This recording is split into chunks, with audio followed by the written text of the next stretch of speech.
Hello friends, ಇವತ್ತು ನಾವು ನಮ್ಮ ಕಿಚನ್ ಚಾನಲಲ್ಲಿ ಒಂದು ಪುದೀನ ಜ್ಯೂಸ್ ಯಾವ ರೀತಿ ಮಾಡ್ಬೋದು ಅಂತ ನೋಡೋಣ. ಈಗ ತುಂಬ ಬಿಸಿಲಿರುವುದರಿಂದ ಈ ಜ್ಯೂಸನ್ನು ಮಾಡ್ಕೊತಿದ್ದೇನೆ ಫ್ರೆಂಡ್ಸ್. ಇದೊಂದು ಇಬ್ಬರಿಗೆ ಹಾಕುವಷ್ಟು ನಾನಿಲ್ಲಿ ಪುದೀನ ಸೊಪ್ಪನ್ನು ಹಾಕ್ಕೊತಿದ್ದೇನೆ. ನಿಮಗೆ ಕ್ವಾಂಟಿಟಿ ಜಾಸ್ತಿ ಬೇಕಂದರೆ ಸ್ವಲ್ಪ ಪುದೀನ ಸೊಪ್ಪನ್ನು ಜಾಸ್ತಿ ಹಾಕ್ಕೊಳ್ಳಿ.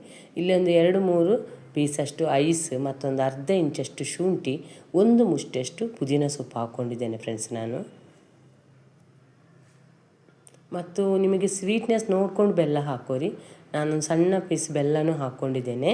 ಇದು ಸಾಮಾನ್ಯವಾಗಿ ಕಬ್ಬಿನ ಹಾಲು ಯಾವ ರೀತಿ ಇರುತ್ತೋ ಆ ರುಚಿಯನ್ನೇ ಕೊಡುತ್ತೆ ಫ್ರೆಂಡ್ಸ್. ನೀವು ಒಂದು ಸಲ ಮಾಡಿ ನೋಡಿ ಯಾವ ರೀತಿ ಬಂತು ಅಂತ ನನಗೆ ಕಮೆಂಟ್ನಲ್ಲಿ ತಿಳಿಸಿ ಫ್ರೆಂಡ್ಸ್. ಮತ್ತು ಒಂದು ಲಿಂಬೆಹಣ್ಣನ್ನು, ದೊಡ್ಡ ಲಿಂಬೆಹಣ್ಣನ್ನೇ ತಗೊಂಡಿದ್ದೇನೆ. ಅದನ್ನು ಕೂಡ ಇಲ್ಲಿ ಇದಕ್ಕೆ ಮಿಕ್ಸಿ ಜಾರ್ಗೆ ಹಿಂಡಿ ಹಾಕ್ಕೊತಿದ್ದೇನೆ ಫ್ರೆಂಡ್ಸ್ ನಾನು.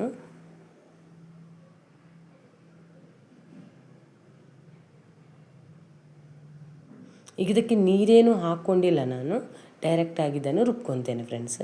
ನಿಮಗೆ ಸ್ವೀಟ್ನೆಸ್ ಹಾಗೂ ನೋಡಿಕೊಂಡು ಬೆಲ್ಲ ಹಾಕೋರಿ. ಈಗ ಇದಕ್ಕೆ ನಾನು ಒಂದು 2 ಗ್ಲಾಸಷ್ಟು ನೀರು ಹಾಕ್ಕೊಂಡು ಅಡ್ಜಸ್ಟ್ ಮಾಡ್ಕೊತೇನೆ ಫ್ರೆಂಡ್ಸ್. ಇಷ್ಟು ರುಬ್ಕೊಂಡಿದ್ದು ಸಾಕು. ತುಂಬ ರುಚಿಯಾಗಿರುತ್ತೆ ಫ್ರೆಂಡ್ಸ್. ನೀವು ಒಂದು ಸಲ ಟ್ರೈ ಮಾಡಿ.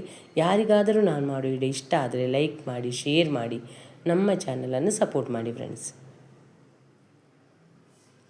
ಈಗ ಇದಕ್ಕೆ ಒಂದು 2 ಗ್ಲಾಸ್ ನೀರು ಹಾಕ್ಕೊಂಡು ನಾನೀಗ ಸರ್ವ್ ಮಾಡ್ತಿದ್ದೇನೆ ಫ್ರೆಂಡ್ಸ್.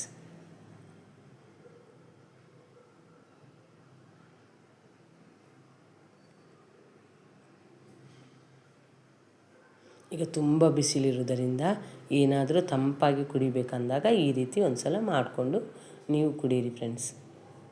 ಈ ವಿಡಿಯೋನ ನೀವು ನೋಡಿದ್ದಕ್ಕೆ ನಿಮಗೆ ತುಂಬ ಧನ್ಯವಾದಗಳು ಫ್ರೆಂಡ್ಸ್.